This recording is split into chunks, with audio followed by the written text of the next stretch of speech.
the 10 to 1 podcast with your host, Brad Oman, featuring Ben Konowitz and Nate Loucks. And here's the podcast. Guys, I'm really hoping by season 50 that I've moved up from a third tier type of cast member to second tier. No, it's gonna. I'm a featured cast member. Hopefully next time. No, because right now we're in the middle of season 2, so yeah, it will take season 50. Is next year for the SNL. And no, but not for the podcast. Not for us though. Yeah, not for us, so though. yeah. I mean, come on now. So it's 3 seasons, then you're moved up to the primary cast, right? Yeah. That's how that works. Yeah. And then, but what if one of us just leaves because we're just tired? Honestly, I thought about this the other day. Leaving because you're tired? Yeah. No, because the weird thing is that I announce myself as the host first, but the host is announced last. Yeah. And then So we should probably. I think everyone's wanting me to be announced first. I mean, if you think about it, technically Nate is the one who guides us because he's the one who typically does the notes. The last 2 episodes, including this one, it's me. So Nate's not doing anything anymore. He's he's worthless. Just drinking a beer.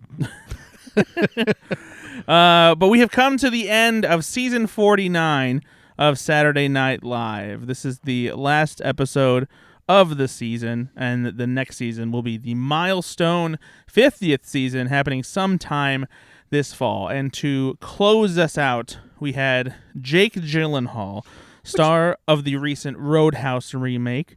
And he also has a new Apple TV Plus series, some legal drama. I don't know.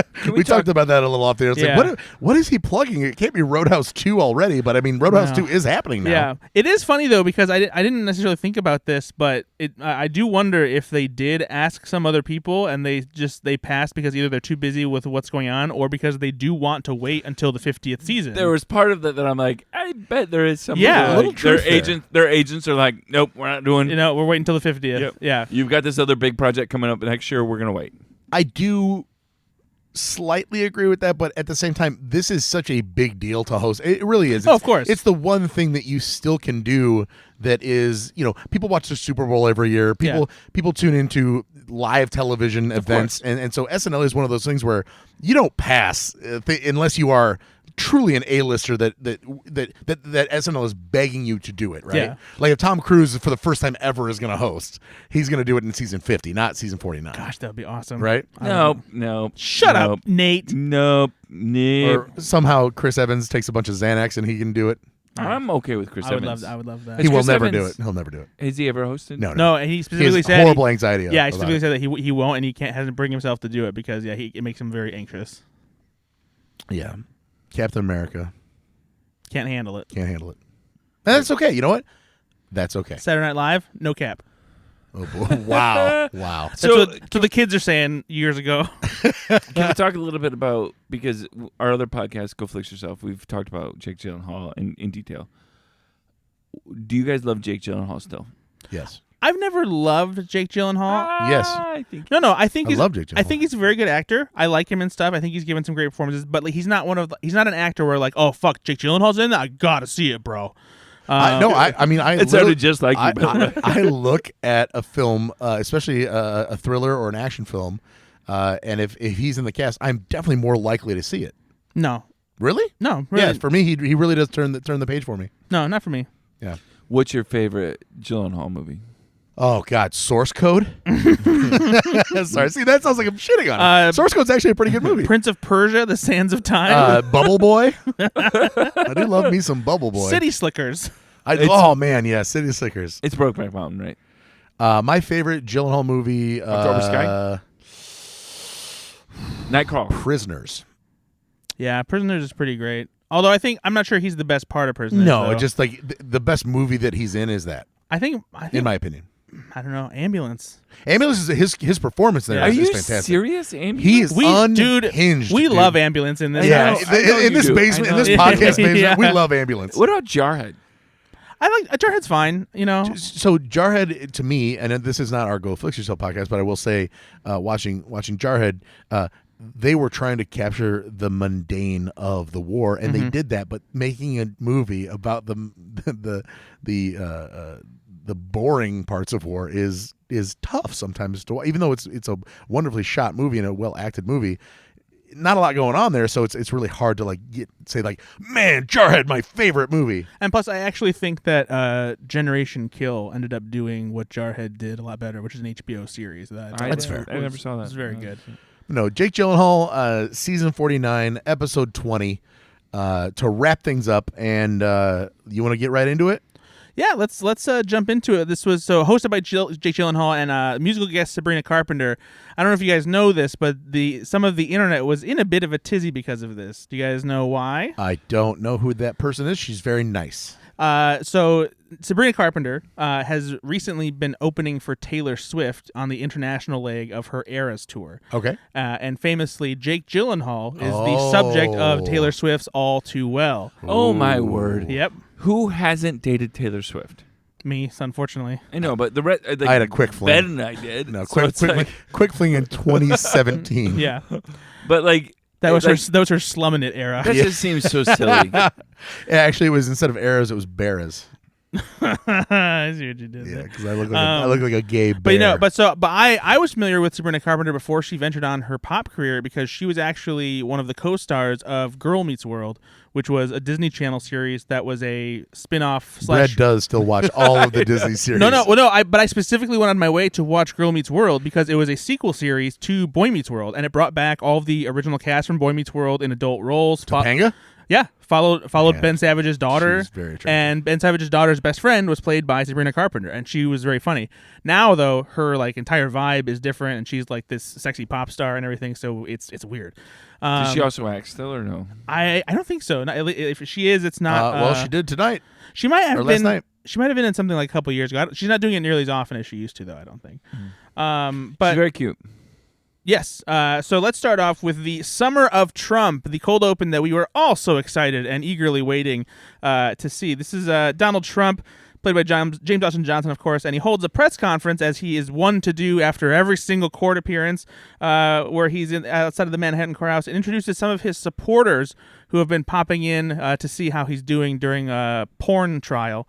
And we have Heidi Gardner, Devin Walker, and Michael Longfellow also appearing in this set. Guys, how disappointed were you in this one? I will say it again. Watching James Austin Johnson do Trump is a masterful impression. There were a couple things that he did that were just fantastic little turns of phrases that he does, and little subtle physical bits that Donald Trump does, and he is a master at this. He's so good at it. I often wonder, because obviously Lauren doesn't like when they go off cue cards, and they're supposed to stick to it. But with that impression specifically, I feel like that maybe he's just so good at it that it comes off naturally. Good. I wonder if every single aspect of his rambling is scripted on the cue card. So let me say this: he's done this impression a lot in season 49. I thought this was. To say this, I thought it was his best Trump impression he's ever done. There were some things in there that was very good. The sketch just was not good. Yeah. It's just not good. He was fantastic. He's always fantastic. But this one I thought was particularly good. He had a couple things in there that I thought there were almost new things that he was working on. But geez Louise, it just wasn't good. Yeah, I just don't care when these things happen now. It's almost like I immediately half tune out. I'm just great, can't wait to hear what slight variations on real Trump's insanity that they do this week. Fun. I mean, they feel beholden to it for now. It's an election year, blah, blah, blah. But again, they're just so much better when they choose any other path. I implore SNL to get back to anything but the political cold open. Well, it's an election year, so don't count on it, buddy. I know. And we start back in October, so Yeah, I mean, sure. For 6 weeks, that's all we're going Oh, to boy. I cannot fucking wait. All right, so we get to the monologue. Jake Gyllenhaal, he returns to Saturday Night Live to host for his third time. Do any of you guys remember the first time that he hosted Saturday Night Live? No. It was back in January of 2007. Whoa. It was the first episode of the year. 2007. 2007. Do you remember a certain famous SNL digital short that he starred in at the time? Jake Gyllenhaal. Was he in Iran? No. Never mind then. He was in Laser Cats 2. Oh, yeah. I loved Laser Cats. Played the villain of Laser Cats 2. Okay. And then he hosted again just back in 2022. So it's only been a little bit since he hosted, but it took him 15 years between his first and second hosting stints. So, wow. But obviously he's back now. And he decided to talk about starring in Roadhouse briefly. Made some jokes about Conor McGregor, which were perfect, because he's scary as fuck. Yeah. And crazy. And then, but the bulk of this was another musical number because there were some jokes made about the fact that he's hosting the season finale of season 49 and that, it might have been nice to host the season premiere of season 50, but isn't the end of season 49 technically the first episode of season 50? Yeah. No, not really. So they did a whole song of Boys to Men's God, it was so good. End of the Road, a cover replacing the lyrics, a nice fun parody, bringing in Kenan Thompson and Devin Walker and Punky Johnson and Ego Wodum. And Devin Walker wearing the Boys to Men glasses was just chef's kiss, perfect. By the way, I do need to. I just looked up on my phone. Jake Gyllenhaal had a cameo in Iran, So Far Away. Did he really? He did. Oh, interesting. Yeah. I just had to look it up, but that's why my brain linked those two. I don't think I've seen Iran So Far Away since First of all, if you're listening after the podcast, do yourself a favor.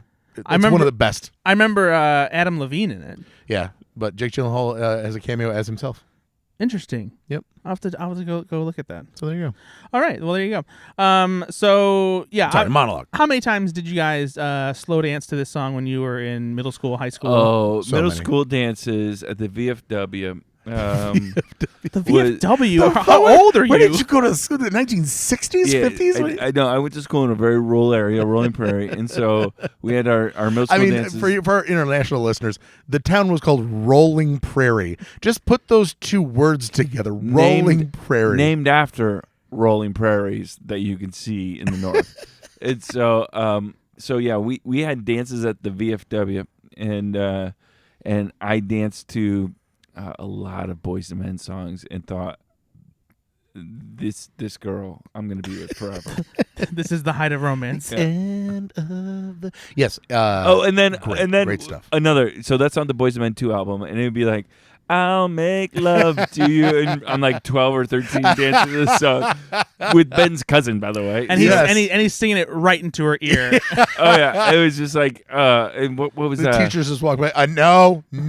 Leave room for the Holy Ghost. There's another song on that one. Wait till the water runs dry. Do you remember that one? Water runs dry. Oh, that was just an album, man. That was some bangers. The kids call it a banger. So also, I thought that Jake Gyllenhaal was wearing a shirt that was going to be like ripped away for something else. No, just a dumb puffy shirt. So it's just a normal shirt that the back wasn't tucked in, but the front was. Yeah, I think it's a fashion choice. I don't love it. I hated it. Yeah, I really thought he was going to like the wires were going to pull it to the side and something else was going to. No, it looked like he was wearing a shirt that also doubled as a parachute in elementary school. It's true. Like again, it looked like a 1990s. Yeah. You know, like the Lonely Island guys were making fun of that. Yeah. It was weird. It was definitely weird. I didn't like it. I'm not a fashionable male. Neither am I. But I thought it looked stupid. But I know what I don't like. Yep. And I don't like that shirt. Yeah, and a big back puff shirt's not one of them. Big back puff shirt. But I thought Gyllenhaal was great in this. Oh, yeah, I thought the whole he's thing excellent. was really fun. I will say this though. I think that I think this carried over throughout the entire episode though. I thought that Do you hear the rain? It's coming on my parade. I thought that he was pushing it too much. Just a little too much. Like it felt like he was like really trying. Like I'm gonna fucking like shoot for the moon. But don't you want that? Not like this. I don't like this, a lot of effort. No. This felt like he was trying too hard. And I don't know if it's because maybe he's not like the best singer, and so he felt like he really needed to like take it to that level. This is a Boyz II Men song that you belt out. Yeah, though. like I feel like I don't know. I felt this vibe from him throughout several sketches in the evening where I felt like he was trying too hard to be funny. And when you think about people like Adam Driver and Ryan Gosling and Emma Stone, they're not pushing it, unless the sketch really calls for it. And Jake Gyllenhaal felt like he was pushing it when like it didn't necessarily need to be pushed to like that level. If do you know what I mean? I mean, I could see like thinking back through the sketch where he was, well, we can talk about them as they come through. But yeah, I still very much enjoyed the monologue. I thought the monologue though. I disagree with you there because that's something that I think you go for as the host, and I was fine with it. I loved it. It was bombastic. It was fun. The song, and I just thought it was he hit great. his cues and everything. Yep, You know, and he it was great. Yeah, he was charismatic. I thought it was great. All right, the next sketch. Dad has a cookie. A young man, Andrew Dismukes, just wants to get permission to propose to his girlfriend, Chloe Trost, from her father, Jake Gyllenhaal, but he ends up being forcefully recruited into lying about who ate one of his wife's fresh-baked cookies, with Heidi Gardner playing the wife. So if there was some more distance between this and the Ryan Gosling yep. one, I think I would have liked it better. But I'm like, this is too close. And this was one where I felt like Gyllenhaal was pushing too hard. I mean, he clearly went way over the top. Yeah. But then at the same time, if you're that close on the heels of the you gotta do something different. You gotta do something different, exactly. So I'm not sure that I blame him. Yeah, I don't know. It's a tough position, and that's why I felt weird that they did this one right after, like with that one being not so far away. I was in my head. I'm like, do these expire at the end of the season? Do Is they Andrew have to Dismukes shove it in? playing the same character? Right. Dismukes is leaving, and they just need to get it in. But he better not. But it was it was solid for the most part. I still laughed quite a bit. I still enjoyed it. Him calling Dismukes a bitch was funny. I did like the escalation twist of like them like, wait a minute, you're allergic to peanuts. Now that was great, and honestly, the physical comedy there where Chloe Trost stabs him and he holds it, it was really good. And Gyllenhaal putting his fingers down his throat. It was great. There was some good stuff there too, but yeah, it did feel like it was too close on the heels of the Gosling sketch.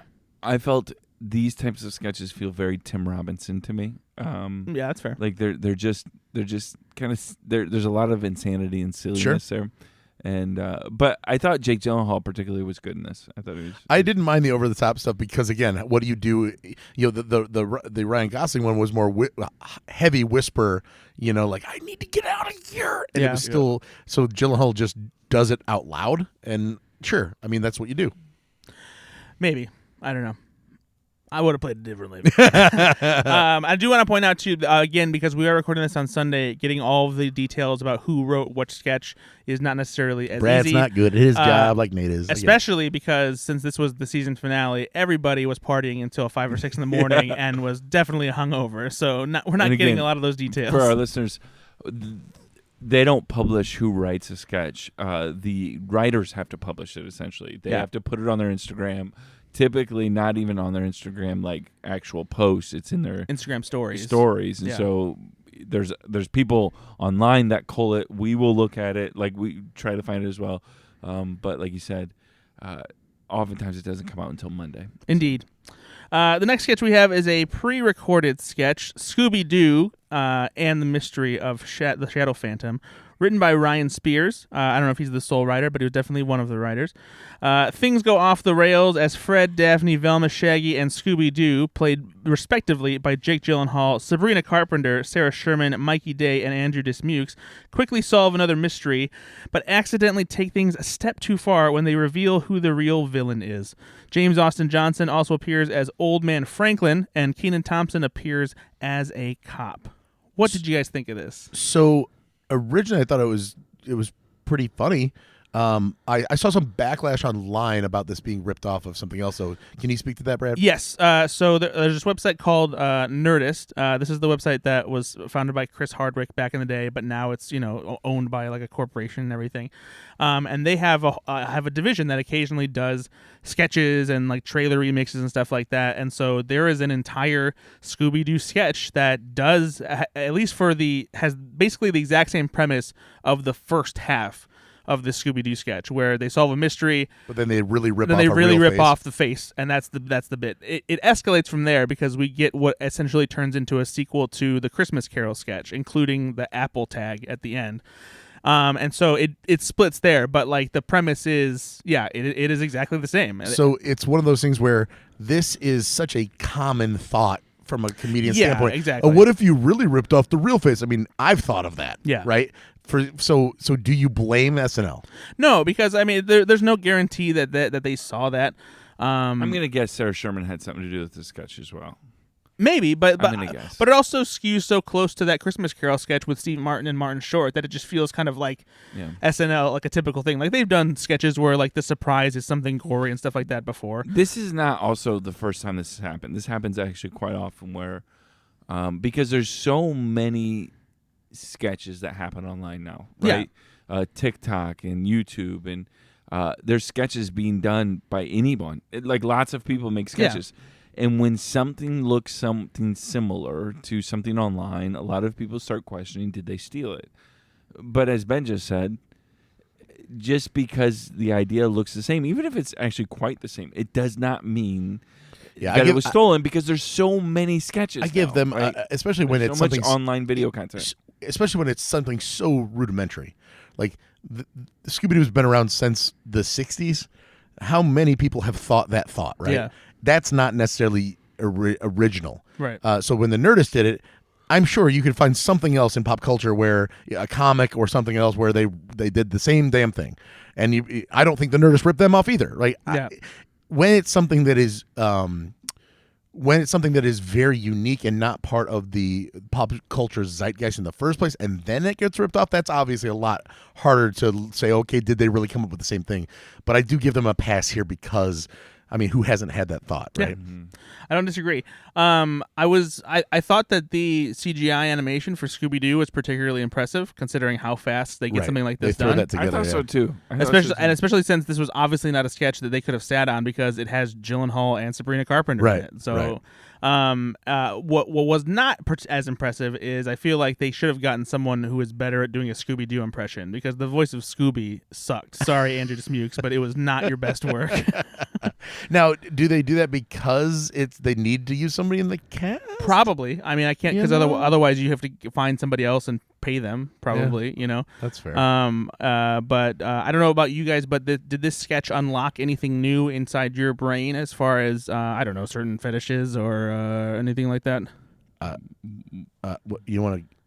You want to just talk a little bit more about I just like because no, I've always been a fan of Jake Gyllenhaal. Now I look at him and it's like, oof, man, yeah. I'm real hard for Fred. Like if there was ever any other videos that had Sarah Sherman and Sabrina Carpenter as Daphne and Velma, I'm like, I wouldn't be upset about it, Sarah Sherman is gorgeous. Yeah, she really is. She's just a lovely, lovely person in the first place. She plays these obviously insane characters, but she's beautiful. She's a wonderful person. I did have to look up Sabrina Carpenter because I'm like, because I didn't know what she looked like, and I'm like, oh, save.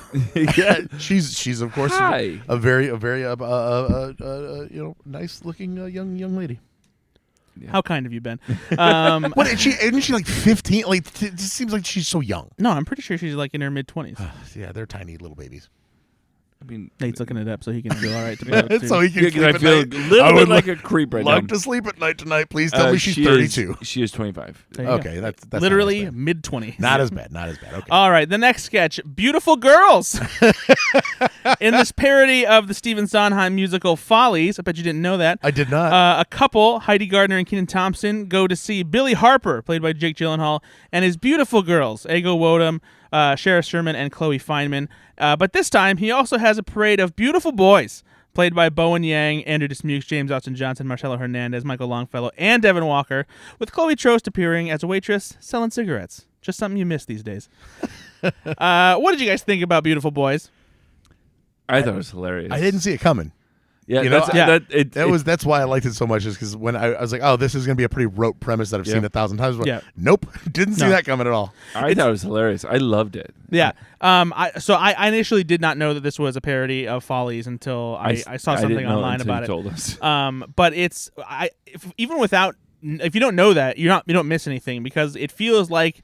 It feels like this strange combination of the Donese Lawrence Welk sketches with Kristen Wiig as the woman with the baby hands and the giant forehead and the snaggletooth, and funnily enough, no, say more. The landscape service sketch from last week with Maya Rudolph by having all of the awkward boys be like the beautiful boys, and so like just the combination of just having them be vaguely weird, and like the cheeky double entendre sexualization, like doing the almost rhyming with cock and dick and stuff like that.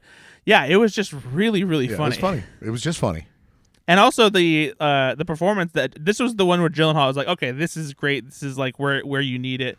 Like it kind of felt like he was doing like a little bit of like Music Man from John Mulaney and the Sack Lunch Bunch.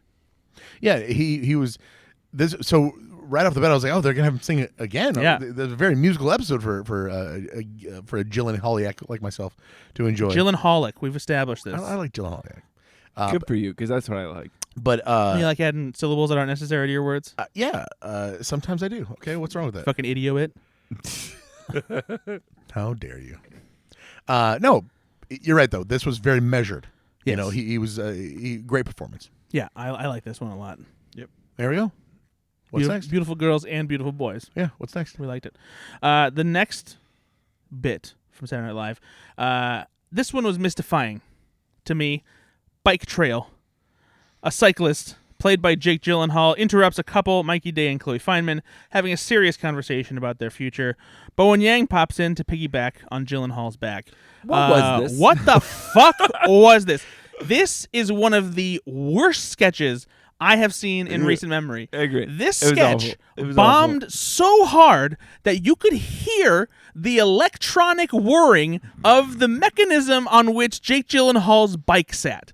That's how quiet the studio was. You could hear the electronics of the bike. All right, so I'll be a defender here. Oh, you got nothing to stand on. I do. So I have never seen this physical premise before. Sure. Right. I'll give them props for the set build and all that stuff. Absolutely. Right. Also, Gyllenhaal's performance was very good. Jake gave it his all. He didn't, he was trying. He didn't too hard. No. He didn't miss a beat. Sure. He didn't miss a line. Sure. And I'm sorry, but physically reaching back and putting that phone in that small pocket, and then bringing it back out and making it believable, he crushed it. Mikey and Chloe weren't great in this. No, they were whatever. Gyllenhaal was awesome here, even though I didn't really love the sketch. He nailed every aspect of this. I felt he like went this for was it, a and sketch it worked for him. That it needed somebody like Will Ferrell in it to make it funny. Sure, like it just needed somebody that can bring awkward to it, and it did have it. It's like Gyllenhaal did the best that he could, but he was miscast in that role. Yep. But it's not that he didn't fucking nail every nuance of it, the bike and the phone and everything all at once, and being able to use voice to text like that, because I do that all the time, where it's like, hey Brad, go fuck yourself, period, ! Send with slam him or whatever he said. He nailed all of those things. I get it, Brad. Not a great And he kept sketch, on pedaling, but the whole time he nailed every aspect of it. So I give him props for that. Cool. If the premise of Saturday Night Live was to have an actor do a technically great performance without delivering anything funny, that would be awesome. But this is Saturday Night Live, and it's not Saturday Night. Do your best bike impression. This sketch was fucking trash. And just as the writing wasn't good. The whole I don't thing even wasn't good. and it really I don't know if someone fucked up and they just tried to cover it up as best they could. I don't know why they started the shot of Gyllenhaal wide so that you can see the bike on the track and everything. It totally takes you out of it completely. It ruins the mystique, because if they had kept a tighter shot of Gyllenhaal where you couldn't see that the wheels were attached to the triangular frames on the track and everything, it might have made the illusion better. But everything just felt it was like a fucking clunker the entire way. I do appreciate that Gyllenhaal tried as hard as he could, but because everything around him was just an absolute mess, it felt like he was pushing too hard to make it work, and honestly, it made me hate it even more. I really was just I don't even know how this fucking sketch made it to air. I just don't get the vitriol, because I've seen so many worse sketches than this. I disagree. Tell me one line that you thought was hilarious. No, I mean just overall, I'm watching this. There's a performance happening at least here, and some of these in this season, it's just been boring to watch. Right? At least there's something going on here. Yeah, but I was bored with this too, because it was just not good. All right, fair enough. The sketch was awful. Okay, it was bad. I disagree. But what did you think about it? It's pretty good.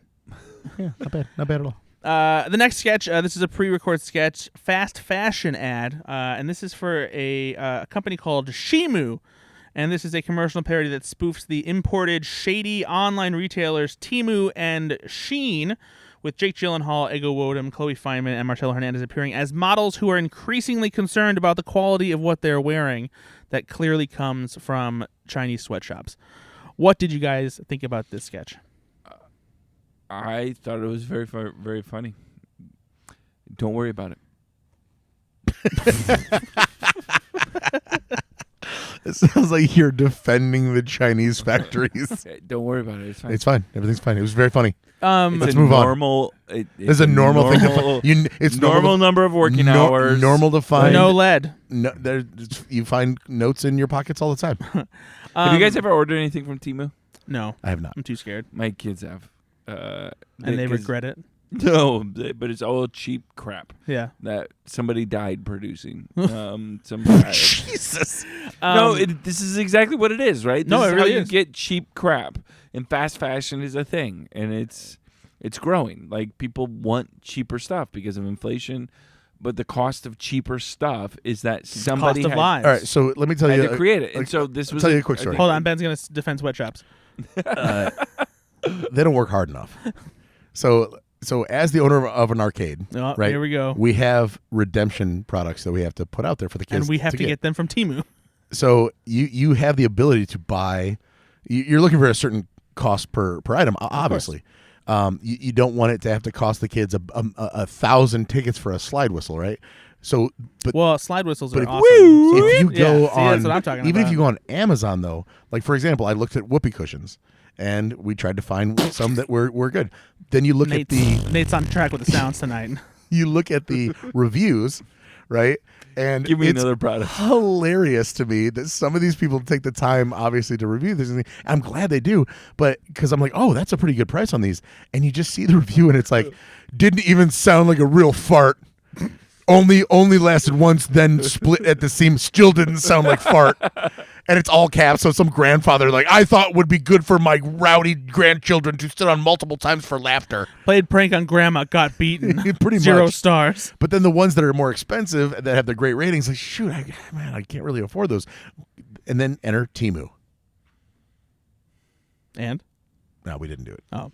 No, but you're right, though, right? This is what you get when you pay for it. We are looking at, like, so the point here is I do look at things in that perspective of, I've got to save some money here so that I can put these things out there that don't cost an arm and a leg to the consumer. But, man, there's got to be a little bit of quality here. I just thought it was hilarious, right? Like I said, is it normal number of working hours and then they're like, or. It was just, I just thought it was really there was clever. enough clever It was fun. things, exactly. It was Yeah, fun. there were some clever stuff. It did feel like kind of like an easy, like, expected mark, though. You know what I mean? Like this, like if someone says, "Hey, we're gonna do a church parody of Temu," like this is exactly like what I would anticipate it would be. You know, I think it was executed pretty decently. The slow realization from the models and like the way that they're reacting to the poorly phrased commercial voiceover It was funny. good satire. It was is. good satire. It's just like, if my takeaway is, though, like I've definitely seen them do this 1,000 times, right? So it's nothing that is breaking the mold. Doesn't mean that it still wasn't enjoyable, right? But I'm not going to be like, oh, this is an all-timer. Yeah. But we take a lot of umbrage with the ways in which they do political satire now. This is not very good, right? Not that we're with them politically, but we don't like the way in which they do it. This, for me, was a way in which you could make a political statement in the way that we consume things. That was, I thought, clever. It was fine. It was good. Yeah. Solid. Weekend update with Colin Jost and Michael Che. We have our writers, Jost and Che, tackling the week's biggest news, including Steve Bannon calling himself the voice of MAGA, and McDonald's introducing the grandma-inspired McFlurry with bits of real grandma. What did you guys think? Well, actually, first of all, Brad, if you're going to do it right. As you guys know, Brad, that's me, has a standard expectation of what he would like to see from Colin Jost and Michael Che, and that is that I would like to see them just be friends and have fun and bust each other's chops and just be the best of buddies while they're doing Weekend Update. And we measure this with the patented Breadometer, which I'm going to write down right now, and we are going to see where it ended up this week. Now, 0 to 108, and you know what? You went first last time, so I'll go first this time. This one is hard because it is the season finale. It's joke swap. It's a joke swap. So it immediately is heightened to. You better have it higher. But in my head, was it the best joke swap? Does Brad then gauge this against other episodes of the season or against other joke swap over the years? He's going to. This is subjective more than normal. Okay, because I felt like we can objectively say that there was too. A lot of Did you feel like they ended it pretty abruptly? That was very stilted and weird. Yeah. And I think that last joke. I honestly think something cut. Yeah, they definitely cut something, and I don't know. I need to go online and be like, who was in the audience? Tell me what happened there, because literally there was an anticlimactic finish and to that. So that means that something happened probably that was a little too risque or whatever, which probably would have been hilarious. All that being said, I still think this was extremely high because it just is, and so I'm gonna give it a 90. I'm gonna go. Oh, that's where I was gonna. Can I match that? Sure. I'm gonna go with 92. Wait, 92? No, 90 as well. Well, I want to remind you guys that last week was 92. Okay, I'm gonna go with 94. See, I want to go with 90 though because I think it was high enough, but at the same time, I think he's gauging it maybe against. No, I'm gonna go with 94 because he just ran that's fair. Last week. 94. Okay. 90. What does it say? 98. 98. Okay. Wow, right, that's so, almost perfect. Well, no. Now knowing that for next time, it's this should help. It doesn't have to be gauged against other joke swaps. No. It's just about the. But it is partially because the reason. So then the one with the fake civil rights person was 100. Absolutely. But that episode it wasn't 100. I don't remember. I didn't feel like the rabbi. Now you're fucked. Well, that but was it not- changes each season. Oh, what the fuck? That wasn't even. I don't feel like they recreated the magic of that first one. No, they didn't. That's why it's 98, not 100. When we go back and listen, it's gonna be like it was a 79. I mean, they did a pretty good job, but overall, No. The Che's version of the same bit was not as good this time. I thought Jost won this joke swap for sure because making him call out Kendrick Lamar was did fucking Che not look hilarious. actually He didn't legitimately wanna say it. uncomfortable? Uncomfortable. It was like this to me. This joke swap. That joke specifically did the same thing to Michael Che that the April Fool's joke did to Colin Jost, where he just was beside himself and didn't understand what was happening. Yeah. Che usually doesn't get off his rocker like that. He was fucked. Yeah. He physically didn't want to say he's those like, words. I don't like this. He was so uncomfortable. You could feel like it's just come up, like the mucus come up through his throat. He didn't want to do it. Yeah. That's so fantastic. It is and then now, but then after it, he's like, "Yeah, it's good." He kept saying, "Yep, nope." I will admit that was pretty good. So it's Kendrick, Drake, and now Che. Yeah. Unfortunately for Che, I can't wait to hear Kendrick Lamar's diss track about Michael Che. I love it so much. But yeah, so it was fun. You know, they had a lot of fun with each other.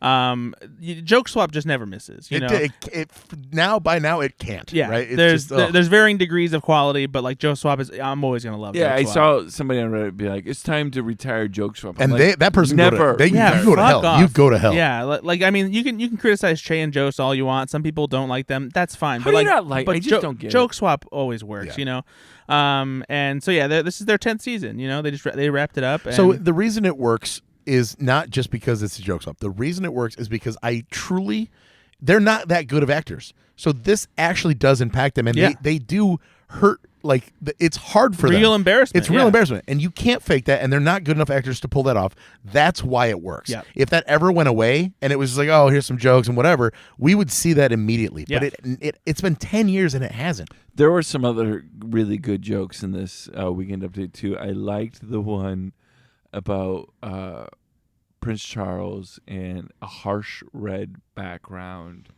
Better than having a black background. Yeah, that's better than having a black background. That was good. I also liked the one where they were talking about black voters getting upset that Trump and Biden just want them for their votes, and Chich goes, "Yep." And it was such he jumps right into the next joke. Yeah. There's still so much laughter on now the new setup to the next joke. Yeah. And I actually rewound it and listened to that again. I was like, what did I miss here? Yeah. Like, oh, that's brilliant. It's a really good joke. No, it was. Solid weekend update all around, including the guests at the desk, Kenan Thompson and Marcelo Hernandez as two cicadas talking about the largest cicada emergence since sometime in the early 19th century. 1813, I think it is. Those two boys were having some fun. So my new text message notification sound is Marcelo Hernandez saying "stump," because that's the best line delivery. He knew that he needed to make sure the word came out right. He crushes the P on "stump." That's such a funny fucking word. I think your new ringtone should be. Where's that party going to be? The stump. If you would have told me they're going to do two cicadas on Weekend Update, I would have said, okay, it's Bo and Yang and who else? Sarah Sherman. Yeah. And so these two, though, Yeah. look, not the cicadas that I thought would be. No. But man, great costumes. Honestly, too. the costume super department elaborate. crushed Yeah, it, the way that they were moving their limbs around and poking at Colin and everything. How long those things were, and how they used them. Yep. Oh man, so good. Can we have a Marcelo Hernandez appreciation moment here? I mean, because how could we not? This guy came into his own this year. I thought he was fantastic. I thought he's a star on SNL. He's definitely, I think, one of the standout featured players. He had such good growth this year. He reminds me now of remember when we were like, oh, Bo and Yang has made it. Yeah. This is the same thing for Marcelo Hernandez. Yep. Yeah. So next year when we come back, I don't know who. I assume most of the cast will be together. It's the 50th year.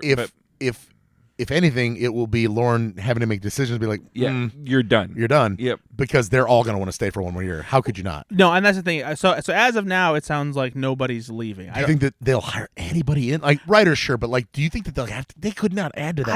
I don't think so, because why would you want to bring in somebody new for the 50th season? Would be tough. That's a lot of pressure. But then again, though, don't you want somebody new? Don't you? Isn't that good to have somebody new? I'm not sure if you want anybody new until you know who's leaving. And I think that after the 50th season, they'll have an exodus of, I want to say, 3 or 4 people, probably. Maybe even more than that. Maybe. Honestly. Because I could.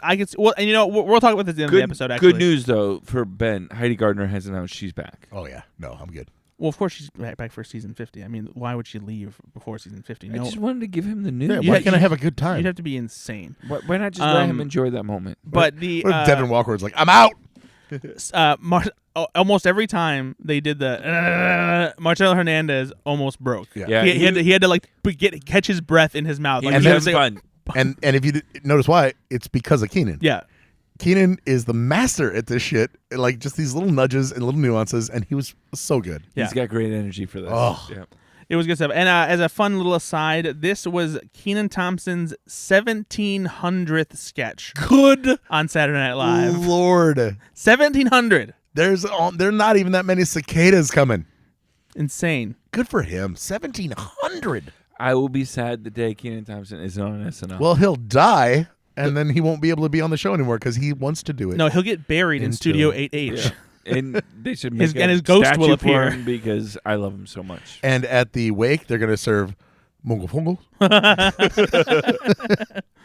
All right, moving on from Weekend Update. This sketch, canceling a flight. A man hopelessly tries to cancel a flight with Southwest Airlines. This was worse than the bike sketch. That's not even remotely true. Mikey Day, Chloe Feynman, Ego Woda, Molly Carney, Michael Longfellow, Kenan Thompson, James Austin Johnson, Devin Walker, Punky Johnson, Andrew Dismukes, and Bowen Yang appear as the various unhelpful employees, making Jake Gyllenhaal's life a living hell. This was bad. I will say this felt like a lazy sketch. This felt like the Jerry Seinfeld of SNL sketches of whoa, airlines are causing me trouble. What am I going to do? What's the deal with airlines? It's the most basic premise. Yeah, we know airlines suck. Is this all you're going to do? Having said that, I do feel like there were a few moments of enough absurd that it was Name funny. 4. Devin Walker, go. Hey. And then the silence afterwards is you want to get high? Yeah. Okay. This didn't have enough escalation for No, me. not at all. Definitely not. There needed to be escalation. It needed to reach truly absurd levels for it to actually hit, and it did. On did this not one, work. I will agree with Brad. Jake Gyllenhaal's neck I'm not was arguing. putting in so much work. Did you see the veins? Yeah. Now I got it in some of the other sketches, but man, he was trying so hard through his neck. And the one part where I was like, yeah, man, you're trying too hard is when Kenan Thompson comes in and he acts scared. Oh, and then he does it again. It's like, no, fucking stop, man.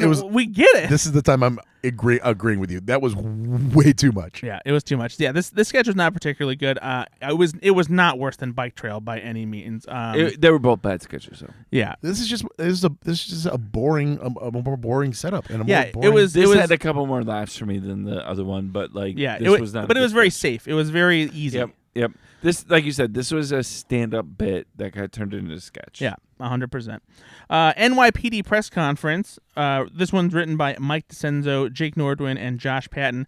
The NYPD's police sergeant, played by Jake Gyllenhaal, hosts a press conference to address the increase in random acts of violence in New York City, which has sparked a new initiative to protect character actors after Steve Buscemi was punched in the face.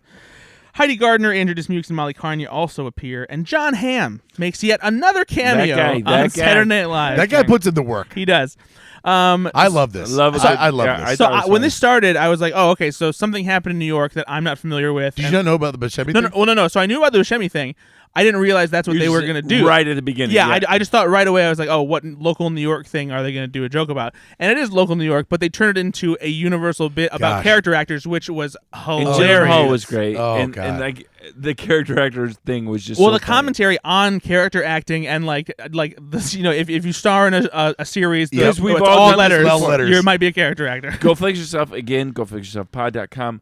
But this is maybe why we love this one so much. This for us, we've seen this. We've talked about these character actors. Like that guy, he's in this and this and this. Bit about this: if you have more than 100 IMDb titles, but every character has only a first name, that's so fucking specific. and good. And the Boardwalk Empire one too. Yeah. So true though. All of them. Gosh darn. They could have done so many different. I was. Honestly, this could have gone on for another 5 minutes. And I would have laughed at everyone. Give me some Toby Huss. Give me some. Give me all of them. Yeah, this was such a surprising turn for me. I love. I do wonder, because we love film so much, if other people love this as much as we did, because this was very resonant to us, our experiences. Yeah. And I love So let us know in the comments if you love this one as well. Please let us know.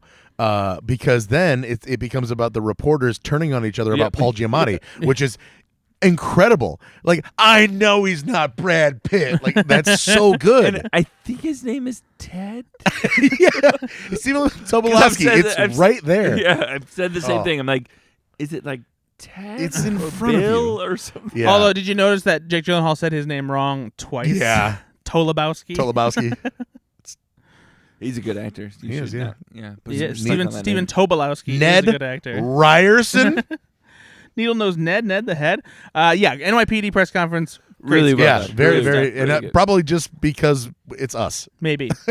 Go Fix Yourself. Check it out. Last sketch of the night, Snake Eyes, written by Mike DeCenzo, Asha Ward, James Austin Johnson, Sarah Sherman, and Andrew Dismukes. Things get heated when a man flirts with a biker's girlfriend. That biker is James Austin Johnson, and that girlfriend is Sarah Sherman. Now, did this sketch unlock any certain fetishes for you guys?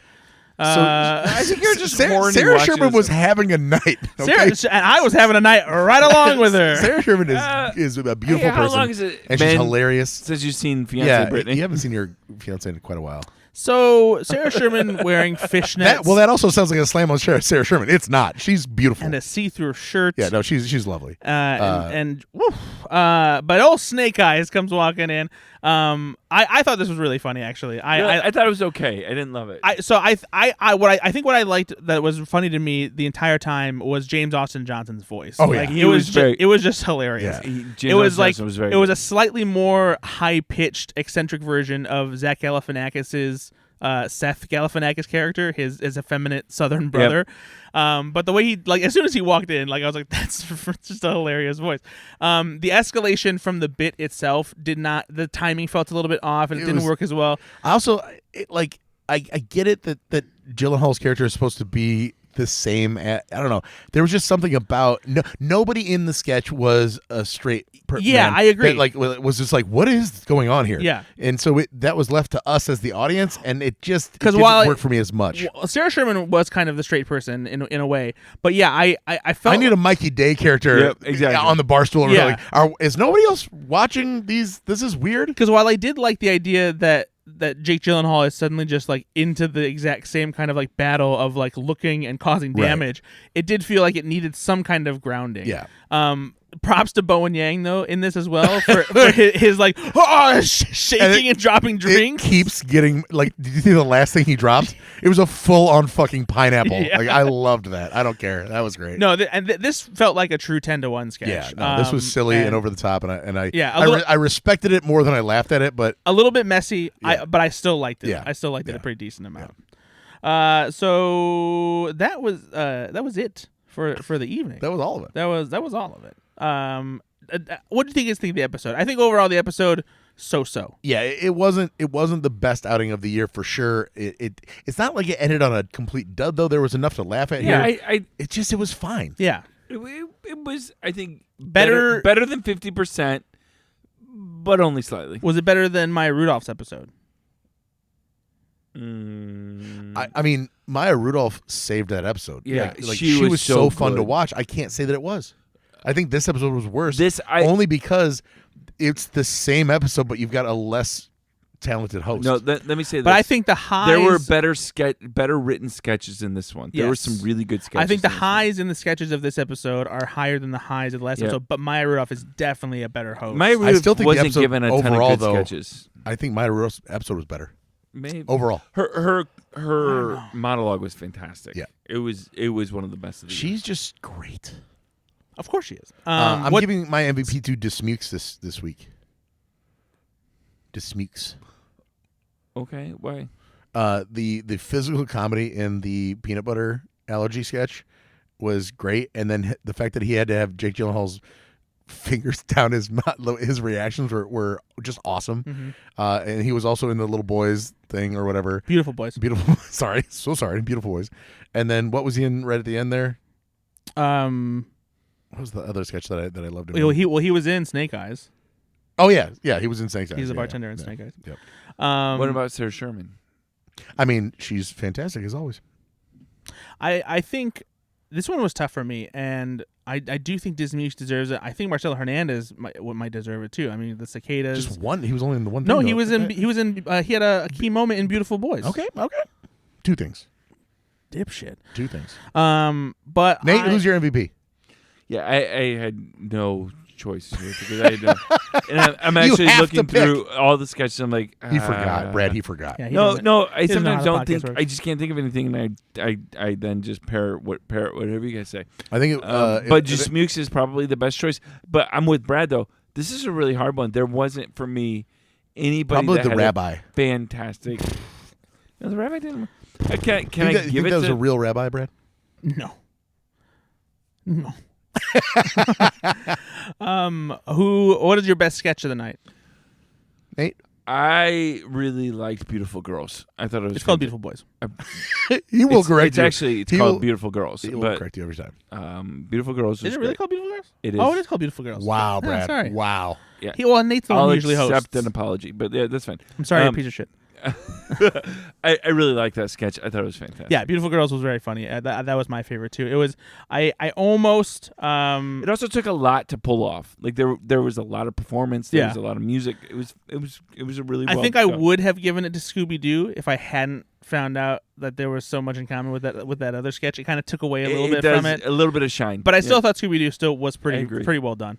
And it's funny. It's the escalation of that Yep. worked and differed enough from the original Nerdist sketch that I wasn't like torn up about it. What about you, Benny Boy? Joke swap. That's You you can't can't pick pick that. Why not? It's not a sketch. It's sketched in my heart. No, it's not how jokes work. Bike. I like the bike one. You Then. fucking idiot. Bike. I like the bike Did you one. not have one that you really loved? I mean, I was not as enamored as I would probably have to pick Beautiful Girls, just because it's beautiful. Yeah, girls. it was very good. I didn't love it as much as you guys, but it was definitely the one out of all of them. It's either that or the cookie one. Honestly, like I really liked Dismukes and Gyllenhaal going back and forth there. I like that premise. Again, if that would have been next season and there was some distance between the Gosling one, I probably would have loved this Yep. sketch. The only reason I didn't love it as much is because of that. Suspend the Gosling one and Yeah. and look at this one honestly, separately. It's a yes, good sketch. then it's my favorite of the night. I also really liked Gyllenhaal in the monologue. Yeah. I thought that was very good. I thought he it did was a great creative. job. I thought it was good. It was fun. I was very, very happy. And again, I always say, right, that the monologue is where I'm going to decide if I'm all in with this host or not. And man, it starts you off on the right. The energy. Absolutely. All right, fair enough.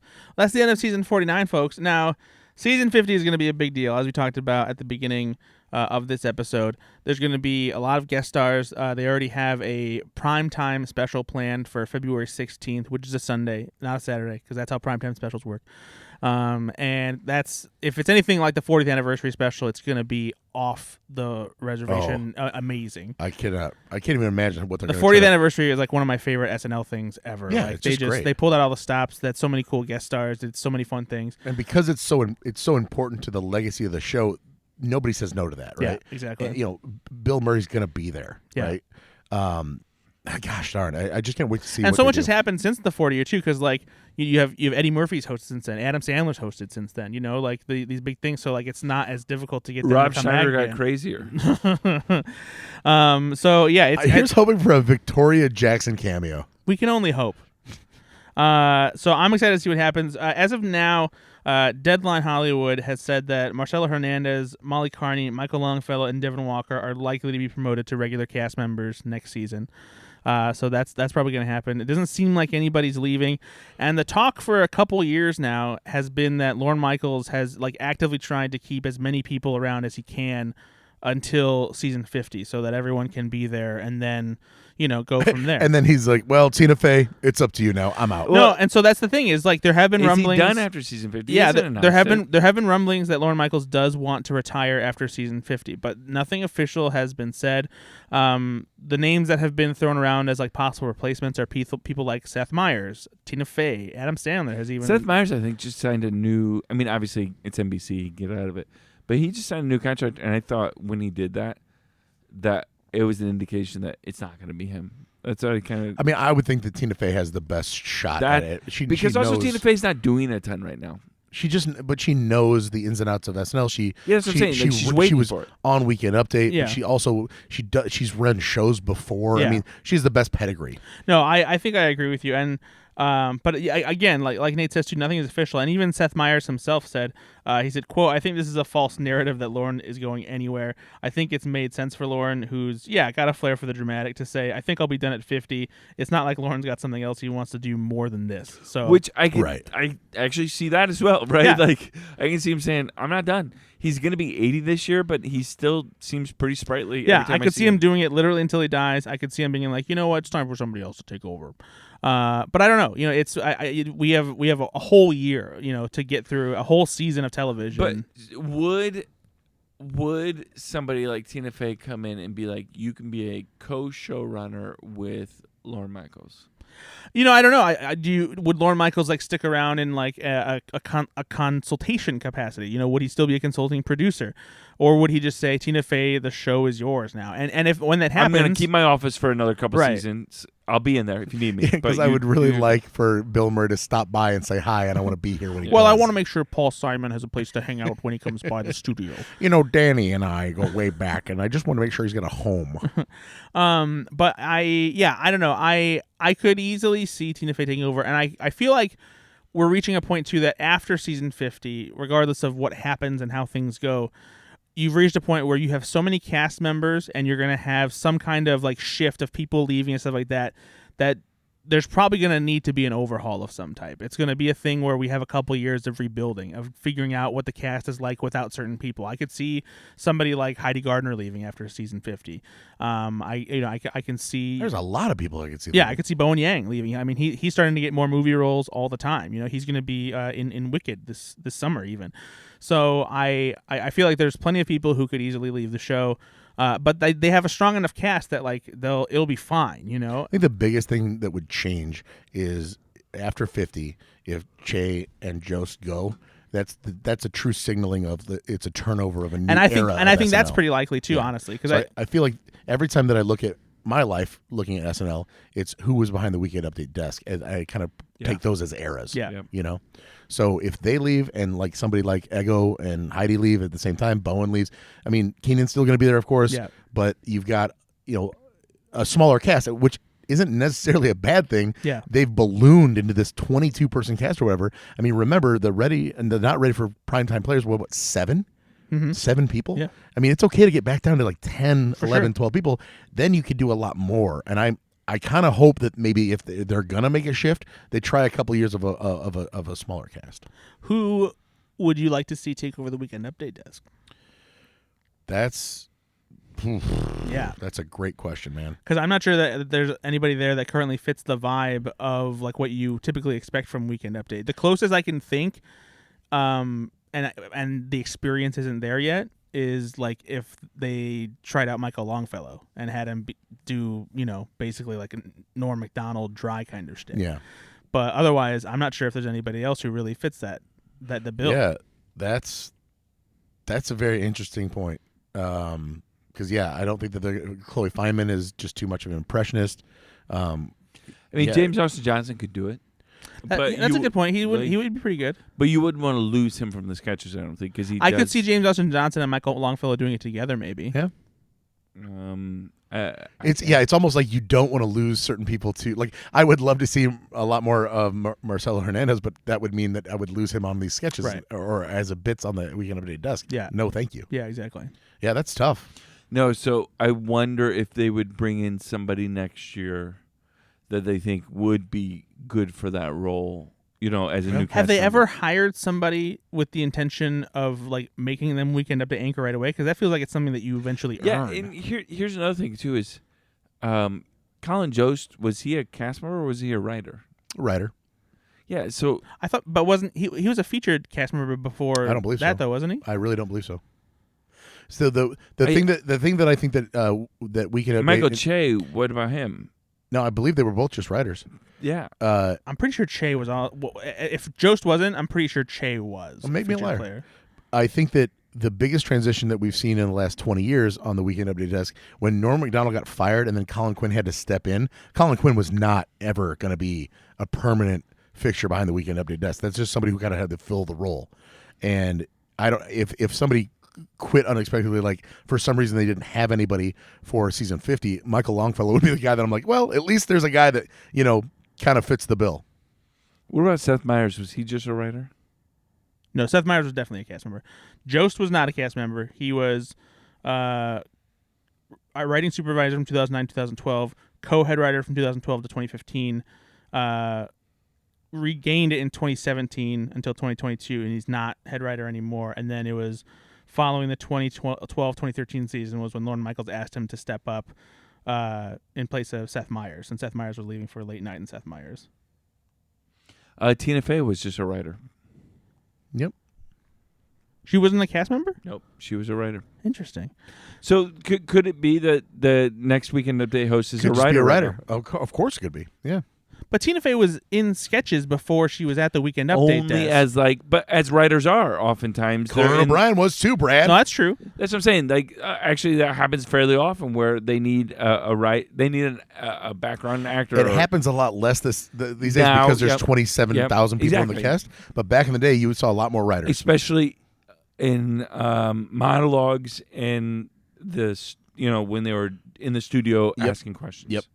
They were often writers. I think that's why I have a blurred line as far as like which. You can just say you're wrong. It's okay. No, I am. No, it is wrong. But like that's why my perspective is skewed as far as which Weekend Update anchors were cast members before they became, because they did appear in like prominent sketches because they were the writers who like would occasionally be in sketches. Michael Che was just a writer. Yeah, he was. Yep. I just about to say, he was So a writer. I also forgot Che was on. I was right on both accounts. I forgot Che was on Daily Show for a little bit. That's just a random tangent. So actually, in more recent years, it's more likely that it'll be a writer. Yeah, that's because I can understand though, not wanting to lose any of their cast members to the Weekend Update desk, especially some of the ones that could have a proclivity towards the Weekend Update desk, but still you're like, whoa, I'm not losing. James Austin Johnson would probably be pretty good at it, but like, no, you don't want to lose him. Yeah, 100%.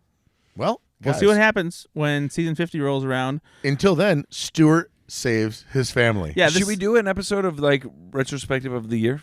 were favorite sketches or Yeah, we can probably do that at some maybe point. top should probably 5 do or that, whatever. Yeah, we'll do a best of season 49 episode where we pick some of our favorite sketches and talk about who the best performers were, best hosts. But also, first tell me what yours are, so I'll just steal yours. Sexiest- Not you two, but our listeners. Sexiest Velma impression on Saturday Night Live. We'll talk about that. Sexiest Velma. We will definitely also be doing episodes over the summer here and there as we continue our way through Saturday Night Live movies. And once we make our way through all the movies, we'll figure out where to go from there. Maybe we'll do some more retrospective stuff. Maybe we'll figure out something else. But we definitely want to give you guys a little treat in between seasons. Maybe we'll all get a subscription to Peacock and just start watching some past episodes. Sure.